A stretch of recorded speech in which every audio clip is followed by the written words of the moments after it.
Ayan mga pare ko, sa dami nagre-request na mag-vlog daw ulit sa atin si Fato dahil nagsasawa na sa itsura ko. Ayan, sorry naman dahil busy sa school ang ating Faith. So ngayon ipapakita niya kung gaano kaganda ang ating Ostron M4 Max. Sisimulan natin sa kanyang inuupuan kanina. Napakagara ng top box nito mga pare ko. Pwedeng lagyan ng kanyang charger. Ayan. And tools. And kung ano pang pwede mong ilagay.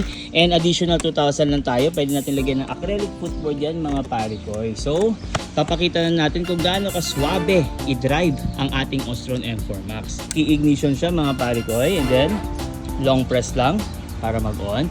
And then, dual press lang para mag-on ang ating RGB lights mga pare ko. Sige nga, Faith. Pakita natin. Let's go! Ayun. So ang ating Ostron M4 Max ay merong 48 volts and 15 Ah na lithium battery.